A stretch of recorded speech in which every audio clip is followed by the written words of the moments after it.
Students, welcome to my channel.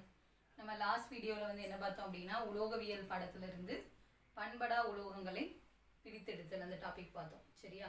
So இப்போ அந்த டாப்பிக்கோட continuation தான் இப்போ வந்து என்ன பார்க்க போகிறோம் அப்படின்னா ஒடுக்குதல் அப்படிங்கிற டாபிக். இந்த ஒடுக்குதல் டாப்பிக்கில் பார்த்தீங்க அப்படின்னா நம்ம என்ன பண்ணணும் அப்படின்னா உலோக ஆக்சைடு பார்த்தோம் இல்லையா? இந்த சல்ஃபைடை வந்து உலோக ஆக்சைடாக மாற்றணும்ல, அந்த உலோக ஆக்சைடை நம்ம எப்படி ஒடுக்கி அதை வேற ஒரு காம்பவுண்டாக மாற்றலாம் அப்படின்னு சொல்லிட்டு தான் பார்க்க போகிறோம். இதில் இருந்து தான் தூய்மையான தனிமத்தை வந்து நம்மளால் என்ன பண்ண முடியும், பிரித்து எடுக்க முடியும். சரியா? இதில் ரொம்ப இம்பார்ட்டன்ட் வந்து என்ன அப்படின்னா கார்பன் மோனாக்சைடு. கார்பன் மோனாக்சைடுனா கேபிட்டல் சி கேபிட்டல் ஓ போடணும். அடுத்தது கார்பன் டை ஆக்சைடு, அடுத்தது ஹைட்ரஜன். ஓகேவா? இதெல்லாம் தான் வந்து என்னதான் பயன்படுத்துகிறாங்க அப்படின்னா ஒடுக்கிகளாக வந்து பயன்படுத்துகிறாங்க. சரியா? சில இடத்துல வந்து என்ன பண்ணுவாங்க அப்படின்னா அலுமினியம் வந்து ஒடுக்கியாக வந்து பயன்படுத்துவாங்க. ஓகேவா? அது சில தாதுக்களை பொறுத்து. ஓகேவா? இதில் வந்து என்ன பண்ண மாட்டாங்க அப்படின்னா இதெல்லாம் போக எக்ஸ்ட்ரா வந்து என்ன யூஸ் பண்ணலாம் அப்படின்னா சோடியம். சோடியமோட சிம்பிள் வந்து கேபிட்டல் என் ஸ்மால் இ. ஓகேவா? ஸோ இதில் பார்த்தீங்கன்னா carbon monoxide, carbon di oxide, hydrogen, aluminium, sodium, இது எல்லாம் தான் ஒடுக்கக்கூடிய காரணிகளாக வந்து பயன்படுத்துகிறாங்க. ஓகேவா? ஸோ இதில் வந்து என்ன அப்படின்னா சோடியம், பொட்டாசியம், அலுமினியம் இதெல்லாம் பார்த்தீங்க அப்படின்னா அதிக வினைத்திறன் கொண்டது, ரொம்ப ஸ்பீடாக வந்து ரியாக்ட் பண்ணக்கூடிய உலோகம். சரியா? ஸோ இதெல்லாம் வந்து ஒடுக்க காரணியாக வந்து நம்மளால் என்ன பண்ண முடியாது, அடிக்கடி வந்து பயன்படுத்த முடியாது. ஓகேவா? ஸோ இப்போ இதில் வந்து நம்ம என்ன பார்க்க போகிறோம் அப்படின்னா எப்படி வந்து இந்த உலோக ஆக்சைடை ஒடுக்கலாம் அப்படின்னு சொல்லிட்டு பார்க்க போகிறோம். அதுக்கு ஒரு முறை இருக்குது. என்ன முறை அப்படின்னா உருக்குதல்.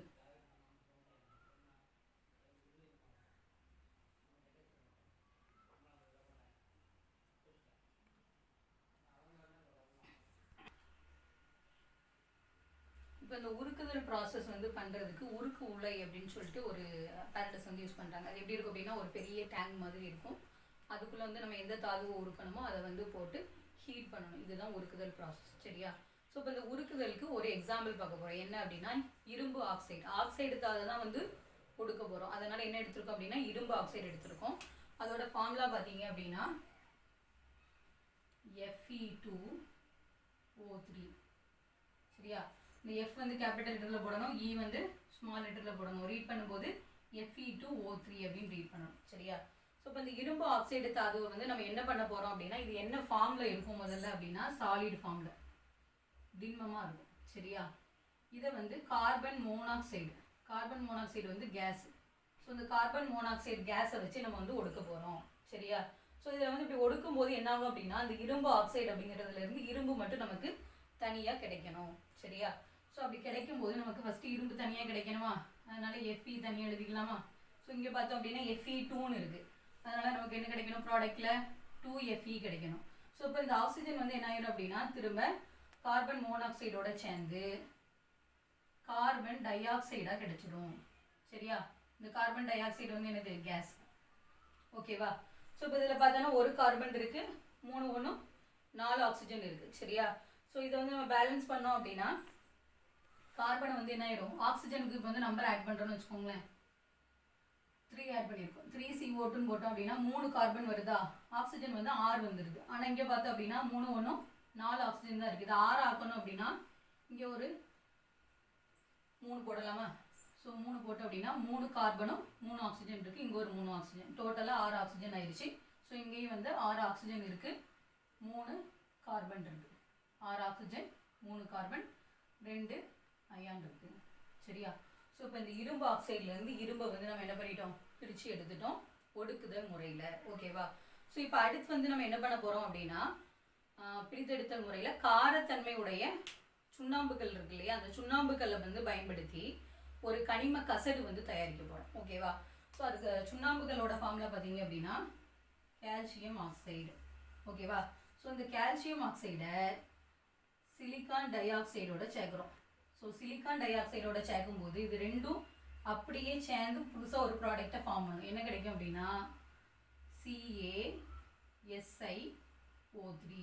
இது பேர் கால்சியம் சிலிகேட், இது பேர் கால்சியம் ஆக்சைடு, இது பேர் சிலிக்கான் டை ஆக்சைடு. இது ரெண்டும் சேர்ந்துச்சு அப்படின்னா நமக்கு கால்சியம் சிலிகேட் கிடைக்கும். சரியா? இந்த கால்சியம் சிலிகேட் தான் நம்ம வந்து என்னன்னு சொல்கிறோம் அப்படின்னா கனிம கசடுன்னு சொல்கிறோம். ஓகேவா. ஸோ இப்போ வந்து பார்த்தோம் அப்படின்னா அந்த கனிம கசடு வந்து எப்படி உருவாகுது அப்படின்னா இது பேர் இலக்கி. சரியா, அந்த கால்சியம் ஆக்சைடு சுண்ணாம்புக்கள் சொன்னேன் இல்லையா, இது பேர் இலக்கி. இந்த SiO2 பேர் வந்து என்னது அப்படின்னா கனிம கழிவு.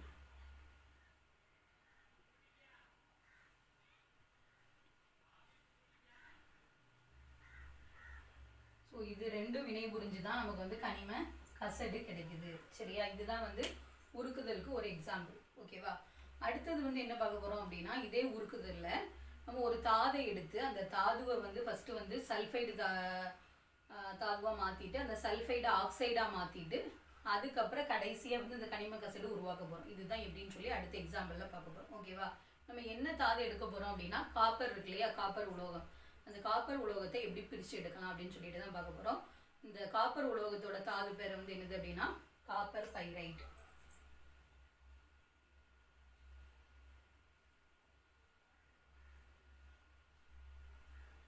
காப்பர் பைரைட் இது வந்து ஃபார்முலா வந்து எப்படி இருக்கும் அப்படின்னா காப்பரும் இருக்கும், அதில் இரும்பும் இருக்கும். சரியா, ஸோ அதோட ஃபார்முலா பார்த்தீங்க அப்படின்னா CuFeS2.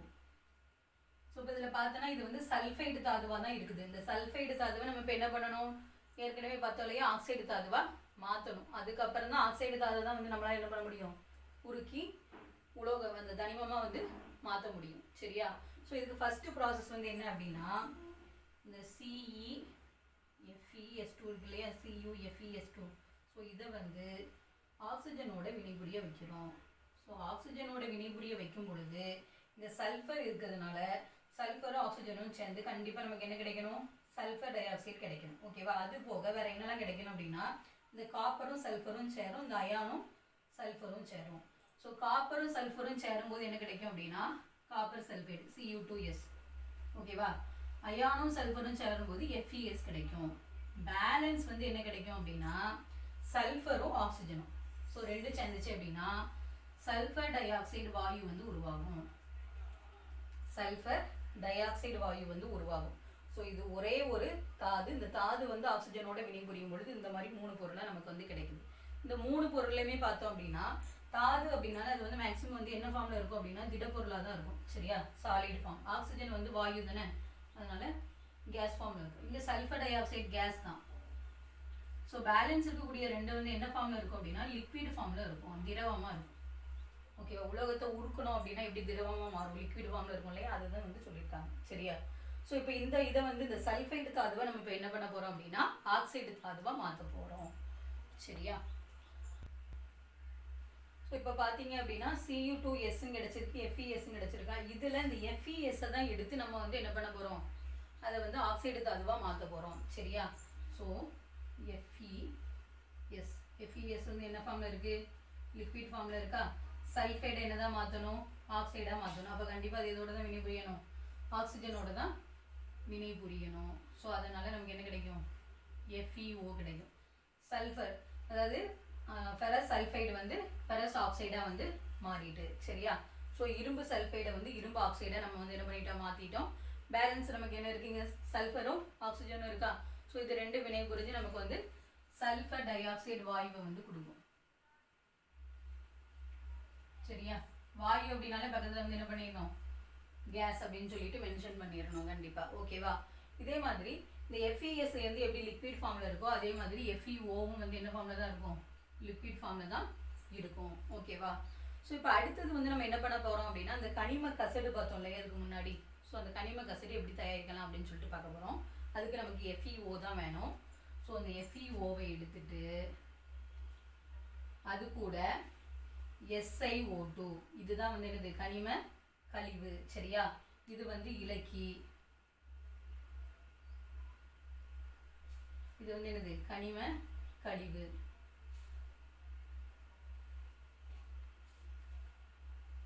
ஸோ இது ரெண்டு வந்து வினை புரிஞ்சாதான் நமக்கு வந்து என்ன கிடைக்கும், கனிம கசடு கிடைக்கும். ஸோ அது நான் ஏற்கனவே சொல்லியிருக்கேன், அதை அப்படியே வந்து என்ன பண்ணிடணும், சேர்த்து எழுதிடணும். ஓகேவா. ஸோ இங்கே நமக்கு கிடைச்சிருக்குது வந்து இரும்பு சிலிகேட். சரியா, இந்த இரும்பு சிலிகேட்டு தான் நம்ம வந்து என்னன்னு சொல்லுதோம், கனிம கசடுன்னு சொல்கிறோம்.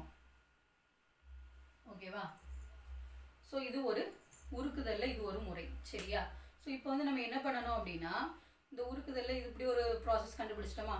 இப்போ இதுல இருந்து Cu2S ஒன்று இருக்கு இல்லையா, இது வந்து காப்பர் பைரைட் தாது. அதனால நம்ம காப்பரை தான் வந்து தனியாக பிரித்து எடுக்கணும். ஸோ தனியாக பிரித்து எடுக்கும்போது இதில் வந்து 2-3 பொருள் கிடைக்கிறதுனால இப்போ திரும்ப பேலன்ஸ் இந்த FeS வந்து ரியாக்ஷன் பண்ணி கனிம கசடா வந்து வெளியேறிட்டு. சரியா? ஸோ பேலன்ஸ் இருக்கக்கூடிய காப்பர் சல்ஃபைடும் சல்ஃபர் டை ஆக்சைடும் ரியாக்ட் பண்ணும். அது வந்து என்ன ஆகுது அப்படின்னு சொல்லிட்டு தான் அடுத்த ஸ்டெப்பில் பார்க்க போகிறோம். ஓகேவா? ஸோ இப்போ பார்த்தோம் இல்லையா, FeS வந்து எப்படி வந்து பிரிஞ்சு கனிம கசடா வெளியேறிட்டுன்னு பார்த்தோம். அடுத்தது காப்பர் சல்ஃபைடும் சல்ஃபர் டை ஆக்சைடும் தான் அதில் வினை புரியணும். சரியா? ஸோ இப்போ பார்த்தீங்க அப்படின்னா Cu2S ப்ளஸ் SO2 இது ரெண்டு வினை புரியும் பொழுது என்ன ஆகுது அப்படின்னா, நம்ம ஏற்கனவே பார்த்துருக்கோம். Cu2S வந்து SO2 கூட இல்லை, ஆக்சிஜனோட. சரியா? ஸோ ஆக்சிஜனோட வினை புரியும் பொழுது வந்து நமக்கு அது ஆக்சைடாக மாறும். ஸோ Cu2O ப்ளஸ் SO2 கிடைக்கும். ஏன்னா அந்த சல்ஃபர் ஆக்சிஜனும் வந்து என்ன ஆகும், சேரும். இந்த காப்பரில் ஒரு ஆக்சிஜன் வந்து சேரும். சரியா? சல்ஃபர் ஆக்சிஜனும் பிளேஸ் வந்து என்ன ஆகுது, இன்டர்சேஞ்ச் ஆகுது. ஓகேவா? ஸோ இப்போ இதில் பார்த்தோம் அப்படின்னா இந்த Cu2O வந்து என்ன ஃபார்ம்லலாம் இருக்கிறதுக்கு சான்சஸ் இருக்குது அப்படின்னா, லிக்விட் ஃபார்ம்லையும் இருக்கலாம், அப்படி இல்லை அப்படின்னா சாலிட் ஃபார்ம்லையும் இருக்கலாம். சரியா? அதாவது நம்ம வந்து சொல்லுவோம் இல்லையா, ஜெல் ஃபார்மில் இருக்குன்னு சொல்லுவோம்ல, அந்த இதுதான் லிக்விடும் சாலிடும் சேர்ந்தது. ஓகேவா? அடுத்தது வந்து என்ன பண்ண போகிறோம் அப்படின்னா, இந்த Cu2S இருக்குல்ல, இந்த Cu2Sம் Cu2Oவும் வந்து வினைபுரிய போகுது. Cu2Sம் Cu2Oவும் வினைபுரிய பொழுது இதுதான் வந்து நமக்கு வந்து final test. So final reaction. இப்போ இதில் பார்த்தோம் அப்படின்னா நமக்கு இதுலேருந்து கண்டிப்பாக காப்பர் மட்டும்தான் கிடைக்கணும். இந்த சல்ஃபர் ஆக்சிஜனும் தனியாக போயிடணும். ஸோ சல்ஃபர் ஆக்சிஜனும் வந்து கம்பைன் ஆயிரும், இந்த காப்பர் வந்து இது கூட கம்பைன் ஆகி டோட்டலாக நமக்கு வந்து காப்பர் உலோகம் தனியாக கிடைக்கணும். சரியா? இதில் கிடைக்கக்கூடிய காப்பர் தான் வந்து நமக்கு திண்மமாக கிடைக்கும். அதாவது திடப்பொருளான காப்பர் கிடைக்கும். இந்த காப்பரில் வந்து இந்த சல்ஃபர் டை ஆக்சைடு வாயு வந்து அதுலேருந்து வெளியேறதுனால அந்த காப்பர் மேலே குட்டி குட்டி கொப்பளங்கள் மாதிரி ஃபார்ம் ஆகிருக்கும். ஸோ அந்த காப்பர் தான் நம்ம வந்து என்னன்னு சொல்கிறோம் அப்படின்னா பிளிஸ்டர்டு காப்பர், கொப்புள காப்பர்னு சொல்கிறோம். ஓகேவா? ஸோ இப்போ இதோட ரியாக்ஷனில் ப்ராடக்ட் பாருங்கள், 6Cu liquid plus sulphur di oxide. ஓகேவா? ஸோ இந்த இதில் ஃபார்ம் ஆகிருக்கு இல்லையா காப்பர், இது பேர் தான் வந்து என்னது, கொப்புள காப்பர். இப்படி ஏன் கொப்பளமாக வருது அப்படின்னா, இது வந்து திடப்பொருள். சரியா? நமக்கு உருவாயிருக்கக்கூடிய காப்பர் வந்து திடப்பொருள். ஒரு திடப்பொருளில் இருந்து ஒரு வாயு வந்து வெளியேறும் போது அந்த இடத்துல முட்டை மாதிரி வரும் இல்லையா, பபுளா. ஸோ அப்படி ஃபார்ம் ஆகுறதுனால அது பேர் வந்து என்னது, கொப்புள காப்பர்னு சொல்கிறோம். இது வந்து நமக்கு என்ன நிலையில தான் கிடைக்கும், லிக்விட் ஃபார்மில் தான் கிடைக்கும். சரியா? இப்போ இவ்வளோ நேரம் நம்ம பார்த்தது வந்து கார்பன் மோனாக்சைடு அண்டு கார்பன் டை ஆக்சைடை வச்சு எப்படி ஒடுக்கலாம்னு சொல்லி பார்த்தோம். இப்போ அடுத்த முறை வந்து என்ன அப்படின்னா, இந்த ஹைட்ரஜனை கொண்டு ஒடுக்குதல் வந்து எப்படின்னு சொல்லி பார்க்க போகிறோம். சரியா? ஸோ ஹைட்ரஜனை கொண்டு ஒடுக்குதலில் வந்து நம்ம வந்து என்னென்ன உலோகத்தெல்லாம் வந்து ஒடுக்கி எடுக்கலாம் அப்படின்னா, இரும்பு, Fe, அடுத்து லெட்டு, அடுத்து காப்பர். சரியா? ஸோ இது மூணையும் வந்து நம்ம என்ன பண்ண போகிறோம் அப்படின்னா ஹைட்ரஜனை கொண்டு ஒடுக்க போகிறோம். இதில் பார்த்தீங்க அப்படின்னா இதுக்கு எல்லாத்துக்குமே வந்து குறைவான நேர்மின் தன்மை வந்து இருக்கும். அதனால தான் இது வந்து பயன்படுத்துகிறோம். சரியா? ஸோ இதில் பார்த்தீங்க அப்படின்னா ஃபஸ்ட்டு வந்து Fe வந்து நான் ஏற்கனவே சொல்லியிருக்கேன், Fe2O3 இந்த ஆக்சைடாக தான் இருக்கும், இரும்பு ஆக்சைடாக இருக்கும். சரியா? எதை வச்சு ஒடுக்க போகிறோம், ஹைட்ரஜனை வச்சு. ஸோ ஹைட்ரஜன் வந்து H2 தான் எழுதணும், ஆக்சிஜனை எப்போதும் O2 தான் எழுதணும். ஓகேவா? ஸோ ஹைட்ரஜனை கொண்டு ஒடுக்கும்போது ஹைட்ரஜனும் ஆக்சிஜனும் சேர்ந்துச்சு அப்படின்னா எப்போது எதை உருவாக்கும், நீர் மூலக்கூறை தான் உருவாக்கும். அதை மைண்டில் வந்து நம்ம ஃபிக்ஸ் பண்ணிக்கணும். ஸோ அப்போ ஹைட்ரஜன் ஆக்சிஜனும் சேர்ந்தால் நீர் கிடைக்கும், இரும்பு வந்து தனியாக போயிடும். இதுதான் அதோட ப்ராசஸ். சரியா?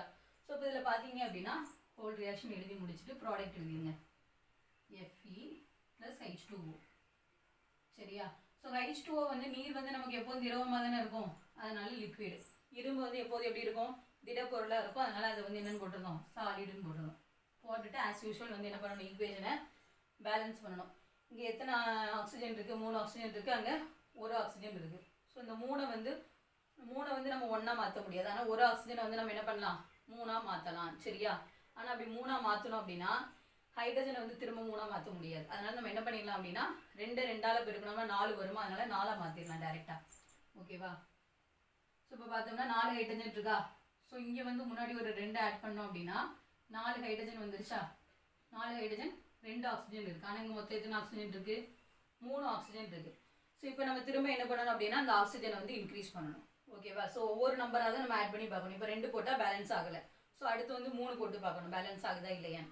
அதுக்கப்புறம் 4 போட்டு பார்க்கணும். ஏதாவது ஒரு நம்பரில் கண்டிப்பாக வந்து என்ன ஆகும், பேலன்ஸ் ஆகும். மேக்ஸிமம் வந்து 2, 3, 4 இதுக்குள்ளே வந்து பேலன்ஸ் ஆயிடும். சரியா? ஸோ இப்போ இந்த ஈக்குவேஷனை வந்து நம்ம வந்து பேலன்ஸ் பண்ணணும் அப்படின்னா 2ஆல் பேலன்ஸ் பண்ண முடியல. அதனால நம்ம இப்போ அடுத்து என்ன பண்ண போகிறோம் அப்படின்னா 4 ஆட் பண்ணி பார்க்க போகிறோம். ஓகேவா? ஸோ 4 ஆட் பண்ணி பார்த்தோம் அப்படின்னா இப்போ வந்து 8 ஹைட்ரஜன் இருக்கா, 4 ஆக்சிஜன் இருக்கு. ஸோ இங்கே பார்த்தோம் அப்படின்னா ஹைட்ரஜனை வந்து 8ஆக மாற்றணும். 8ஆக மாற்றணும். 4ஆல் பெருக்கணுமா, 4 2 8 மாற்றிட்டோமா. ஸோ இப்போ இந்த ஆக்சிஜனை வந்து 3 ஆக்சிஜன் இருக்கா, 4ஆக மாற்றணும் அப்படின்னா என்ன பண்ணணும், ஆஸ் யூஷுவல் ஆக்சுவலி இந்த ஃபெரஸ் ஆக்சைடு இருக்கலாமா, இது வந்து Fe2O3 இல்லை Fe3O4. Fe3O4. ஸோ இப்போ பார்த்தோம் அப்படின்னா இது வந்து பேலன்ஸ் ஆகிருக்கும். இந்த இரும்பை மட்டும் என்ன பண்ணணும் அப்படின்னா, இரும்பு இங்கே 3 இருக்கா, இங்கே 1 இருக்குது. அதனால் இது முன்னாடி ஒரு 3 சேர்த்தோம் அப்படின்னா என்ன ஆயிரும், பேலன்ஸ் ஆயிரும். சரியா? So 4 oxygen 8 hydrogen. இங்கே பார்த்தோம் அப்படின்னா இந்த மாதிரி 8 ஹைட்ரஜன் 4 ஆக்சிஜன் இருக்குது. ஸோ இந்த ஈக்குவேஷன் பேலன்ஸ் ஆகிடும். ஸோ இப்போ என்ன பண்ணிட்டோம் அப்படின்னா ஆக்சைடு தாதுவை ஹைட்ரஜனை கொண்டு ஒடுக்கி அதை வந்து இரும்பு தனிமமாக வந்து மாற்றிட்டோம். ஓகேவா? ஸோ இதே மாதிரி வேற எந்த உலோகத்தை வந்து நம்ம மாற்றலாம் அப்படின்னு பார்த்தோம் அப்படின்னா சில்வர் ஆக்சைடு எடுத்துருக்கோம், Ag2O. ஓகேவா? ஸோ சில்வர் ஆக்சைடு வந்து என்ன பண்ண போகிறோம், ஹைட்ரஜனை கொண்டு ஒடுக்க போகிறோம். ஒடுக்கணும்னா நான் ஏற்கனவே சொல்லியிருக்கேன், ஹைட்ரஜன் ஆக்சிஜனும் சேர்ந்துச்சுன்னா என்ன கிடைக்கும், வாட்டர். ஸோ அப்போ சில்வர் தனியாக எழுதிக்கோங்க. எழுதிட்டு H2O. ஓகேவா? H2O எப்போது என்ன ஃபார்மில் தான் இருக்கும், லிக்விட் ஃபார்மில் தான் இருக்கும். நீராவியாக போனால் மட்டும்தான் வந்து கேஸ் ஃபார்மில் மாறும். சரியா? ஸோ இப்போ இந்த ஈக்குவேஷன் நம்ம பேலன்ஸ் பண்ணோம் அப்படின்னா Ag2O தானே.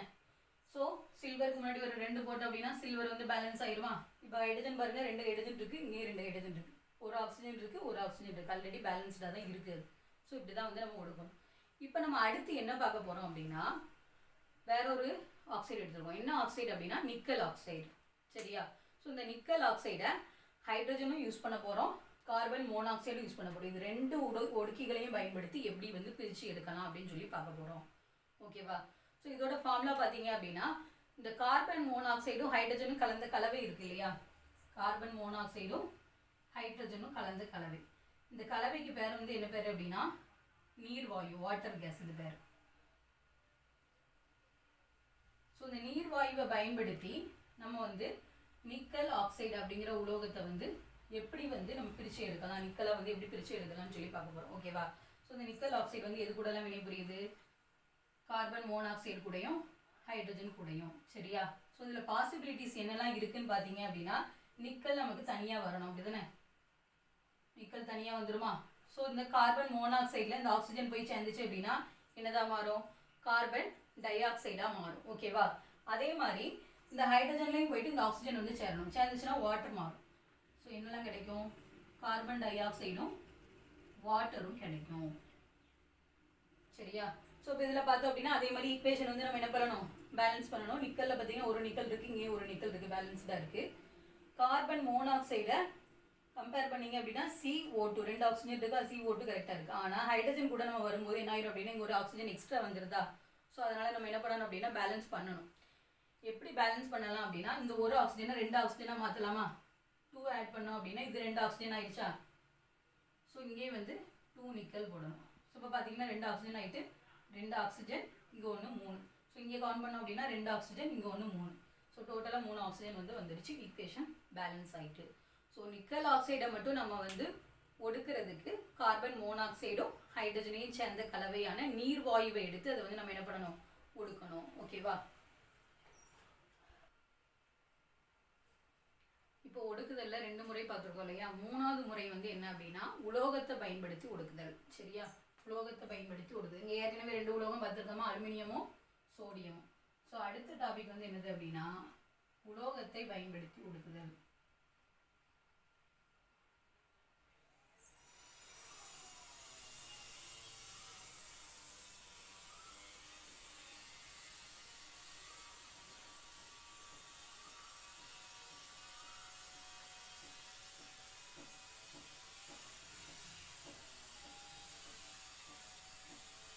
ஓகேவா?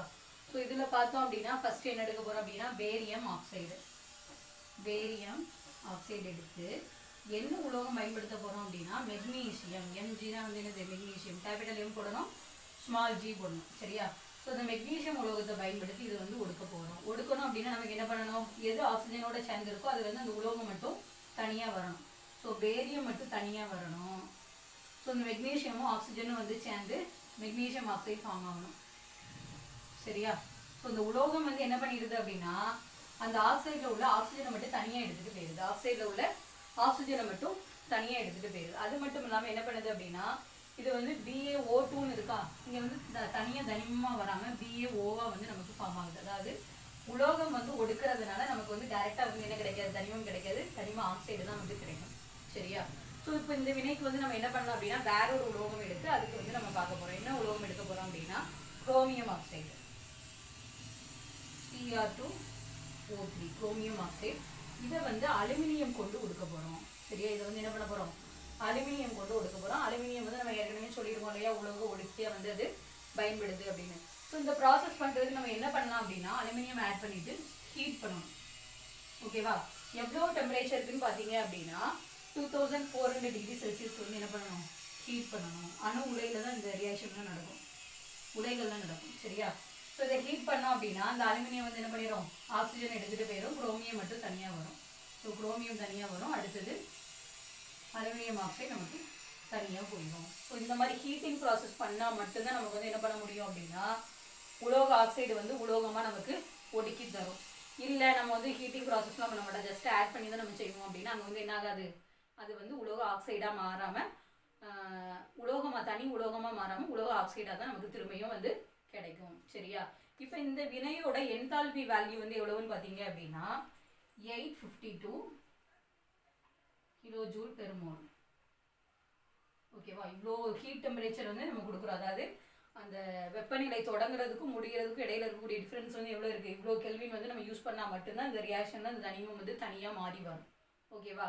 ஸோ இதில் பார்த்தோம் அப்படின்னா நம்ம வந்து இந்த அலுமினியம் யூஸ் பண்ணுறோம் இல்லையா, இந்த அலுமினியம் வந்து நம்ம என்ன பண்ணணும் அப்படின்னா அப்படி டைரெக்டாக அலுமினியத்தை தூக்கி அப்படி போடக்கூடாது. அலுமினியத்தை நல்லா பவுடர் பண்ணிவிட்டு அந்த பவுடரை தான் அதில் ஆட் பண்ணணும். அப்போ தான் ஹீட் பண்ணும்போது அந்த பவுடர் வந்து கரைஞ்சி என்ன பண்ணும், குரோமியம் ஆக்சைடில் உள்ள ஆக்சிஜனை தனியாக எடுத்துகிட்டு போகும். ஓகேவா? ஸோ இது ஒரு ஒடுக்க வினை. அடுத்தது வந்து என்ன பார்க்க போகிறோம் அப்படின்னா இதே தான் உலோகத்தை பயன்படுத்தி தான் ஒடுக்க போகிறோம். ஆனால் வேறு ஆக்சைடு எடுத்து பண்ண போகிறோம். அது மட்டும் இல்லாமல் சோடியம், மெக்னீசியம், கால்சியம் இது மூணையும் ஒடுக்கிகளாக பயன்படுத்தி நம்ம வந்து இந்த வினையை வந்து பண்ண போகிறோம். ஓகேவா? ஸோ இப்போ இதில் பார்த்தீங்க அப்படின்னா ஃபர்ஸ்ட் எக்ஸாம்பிள்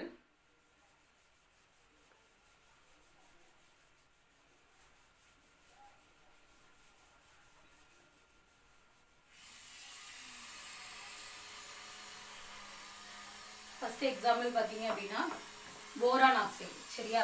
ஸோ அதோட ஃபார்முலா போரானுக்கு B2O3. இதை வந்து சோடியம் வச்சு ஒடுக்க போகிறோம். ஸோ சோடியம் வச்சு ஒடுக்கும் போது என்ன ஆகும், நார்மலாக சொல்லியிருக்கேன் இல்லையா, இந்த ஆக்சைடுன்னு இருக்குது அப்படின்னா போரான் மட்டும் தனியாக வரணும், இந்த ஆக்சிஜன் வந்து இந்த சோடியமோட போய் சேர்ந்துடணும். ஸோ இதில் வந்து நமக்கு ப்ராடக்ட் என்ன கிடைக்கணும் அப்படின்னா போரான் மட்டும் தனியாக கிடைக்கணும். ப்ளஸ் இங்கே 2 போரான் இருக்கா, அதனால் 2B போட்டுக்கலாமா. அது போக சோடியமும் இருக்குது, ஆக்சிஜனும் இருக்குது. ஸோ ரெண்டும் சேர்ந்து நமக்கு வந்து என்ன கிடைக்கும் அப்படின்னா சோடியம் ஆக்சைடு கிடைக்கும், Na2O. ஓகேவா? ஸோ Na2O கிடைக்குது. இப்போ அடுத்த ரியாக்ஷன் பார்த்தீங்க அப்படின்னா ருபீடியம் ஆக்சைடு. ஓகேவா? இது பேர் ருபீடியம், RB போட்டோம் அப்படின்னா ருபீடியம். இந்த ருபீடியம் ஆக்சைடை மெக்னீசியம் கொண்டு ஒடுக்க போகிறோம். இது கொண்டு மெக்னீசியத்தை கொண்டு ஒடுக்க போகிறோம். ஸோ இப்போ பார்த்தோம் அப்படின்னா அது மாதிரி ருபீடியம் தனியாக வரணும், மெக்னீசியமும் ஆக்சிஜனும் சேர்ந்து மெக்னீசியம் ஆக்சைடு வந்து நமக்கு தனியாக வரணும். ஓகேவா? So 2RB plus MgO. ஈக்குவேஷனை பேலன்ஸ் பண்ணலை, நீங்கள் செக் பண்ணிக்கோங்க. ஓகேவா? ஸோ மெக்னீசியம் ஆக்சைடு கிடைக்கும். அடுத்தது வந்து என்ன பண்ண போகிறோம் அப்படின்னா டைட்டானியம் ஆக்சைடு எடுத்து அதை வந்து மெக்னீசியத்தினால ஒடுக்க போகிறோம். ஓகேவா? ஸோ டைட்டானியமோட சிம்பிள் வந்து TiO2. டைட்டானியம் ஆக்சைடு எடுத்து மெக்னீசியத்தினால ஒடுக்க போகிறோம், மெக்னீசியம். ஸோ அப்போ இந்த டைட்டானியம் மட்டும் தனியாக போயிருமா, ப்ளஸ் இங்கே வந்து என்ன கிடைக்கணும், மெக்னீசியமும் ஆக்சிஜனும் சேர்ந்து மெக்னீசியம் ஆக்சைடு வந்து கிடைக்கணும். ஓகேவா? ஸோ இப்போ இதில் வந்து சோடியம் எடுத்திருக்கோம், இதில் வந்து மெக்னீசியம் எடுத்திருக்கோம் இல்லையா. இப்போ அடுத்த எக்ஸாம்பிளில் வந்து என்ன எடுக்க போகிறோம் அப்படின்னா கால்சியம் எடுக்க போகிறோம். ஓகேவா? ஸோ அது வந்து தோரியம் ஆக்சைடு. தோரியமுக்கு ஃபார்முலா வந்து TH. தோரியம் ஆக்சைடை கால்சியம் கொண்டு ஒடுக்க போகிறோம். கால்சியமோட ஃபார்முலா CA. ஸோ கால்சியம் கொண்டு ஒடுக்கும் போது என்ன பண்ணணும் அப்படின்னா நம்ம ஹீட் பண்ணணும். எவ்வளோ டெம்பரேச்சருக்குன்னு பார்த்தீங்க அப்படின்னா 1250 கெல்வின். ஓகேவா? ஸோ அப்படி ஹீட் பண்ணும்போது என்ன ஆகும் அப்படின்னா தோரியம் ஆக்சைடு வந்து தோரியமாக வந்து ரெடியூஸ் ஆகும். ஓகேவா? ஸோ தோரியமாக ரெடியூஸ் ஆகும். பேலன்ஸ் இருக்கக்கூடிய கால்சியம் வந்து ஆக்சிஜனோட சேர்ந்து கால்சியம் ஆக்சைடாக வந்து மாறிடும். ஓகேவா? ஸோ இதெல்லாம் வந்து உலோகத்தை பயன்படுத்தி ஒடுக்குதெல்லாம் தனித்தனியாக இருக்குது. அதாவது என்ன அப்படின்னா நம்ம இது வரைக்கும் இந்த எக்ஸாம்பிள்ஸே பார்க்கல. சரியா? டைரெக்டாக வந்து எந்த ஒரு பை ப்ராடக்ட்டும் ஃபார்ம் ஆக டைரெக்டாக வந்து என்ன கிடைச்சிரும், ப்ராடக்ட் வந்து நமக்கு கிடைச்சிரும். ஓகேவா? ஸோ இந்த இதில் யூஸ் பண்ணக்கூடிய அந்த ஒடுக்கிகள் எல்லாமே வந்து எப்படி இருக்கும் அப்படின்னா ரொம்ப ஃபாஸ்ட்டாக ரியாக்ட் பண்ணக்கூடிய ஒடுக்கிகளாக இருக்கிறதுனால இதை வந்து நம்ம டைரெக்டாக யூஸ் பண்ணியிருக்கோம். ஓகேவா? அடுத்த டாபிக் வந்து என்ன அப்படின்னா சுய ஒடுக்கம். சுய ஒடுக்கம் அப்படின்னா தன்னைத்தானே வந்து ஒடுக்கிக்கிறது, அதுதான் சுய ஒடுக்கம். சரியா? சில தாதுக்களை வந்து என்ன பண்ண முடியும் அப்படின்னா வறுக்கும் போது அது வந்து என்ன பண்ணாது, பிரித்து வராது. ஸோ அந்த மாதிரி இருக்கக்கூடிய தாதுக்களை தான் வந்து நம்ம இதில் ஒடுக்க போகிறோம். ஓகேவா? அதில் இருக்கக்கூடிய ஒரே ஒரு எக்ஸாம்பிள் என்ன அப்படின்னா சின்ன பார் அப்படின்னு சொல்லிட்டு ஒரு தாது இருக்குது. இது வந்து மெர்க்குரியோட தாது. பாதரசம் இருக்கு இல்லையா, அந்த பாதரசத்தோட தாது பேர் தான் வந்து சின்ன பார். ஓகேவா? ஸோ இந்த சின்ன பார் மட்டும்தான் வந்து சுய ஒடுக்கத்துக்கு போகும். ஓகேவா? ஸோ இதை பார்த்தோம் அப்படின்னா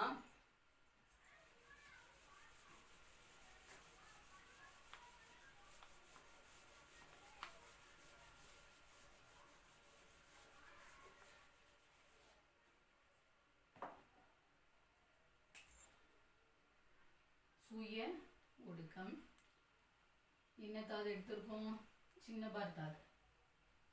ஓகேவா?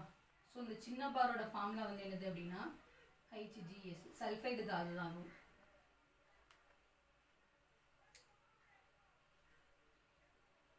மெர்க்குரி சல்ஃபைடு அது. சரியா? மெர்க்குரிக் சல்ஃபைடு. ஸோ இந்த சல்ஃபைடு தாதுவை வந்து நம்ம என்ன பண்ணணும், ஆக்சிஜனோட சேர்த்து ஹீட் பண்ணணும். ஹீட் பண்ணால் ஆஸ் யூஷுவல் வந்து என்ன நடக்கும், மெர்க்குரி வந்து தனியாக போகும், சல்ஃபரும் ஆக்சிஜனும் சேர்ந்து சல்ஃபர் டை ஆக்சைடு கிடைக்கும். ஓகேவா? ஸோ இதுதான் சுய ஒடுக்கம். சுய ஒடுக்கம் வந்து இந்த சின்ன பார் தாதுக்கு மட்டும்தான். ஸோ ஒடுக்கத்தில் இப்போ 4 விதமான ஒடுக்கம் வந்து பார்த்துருக்கோம். ஃபஸ்ட்டு வந்து என்ன பண்ணோம் அப்படின்னா உலோக ஆக்சைடுகளை வந்து ஒடுக்கணும். அடுத்தது உலோகத்தை பயன்படுத்தி ஒடுக்கிறதுல 2 ஸ்டெப்பு பார்த்தோம் இல்லையா? ஸோ அடுத்தது வந்து என்ன பண்ணியிருக்கோம் அப்படின்னா சுய ஒடுக்கம் வந்து எப்படி பண்ணணும் அப்படின்னு சொல்லி பார்த்துருக்கோம். ஸோ இந்த ஒடுக்க முறை வந்து முடிஞ்சது. இப்போ அடுத்த டாபிக் வந்து நம்ம நெக்ஸ்ட் வீடியோவில் பார்க்கலாம். தேங்க்யூ.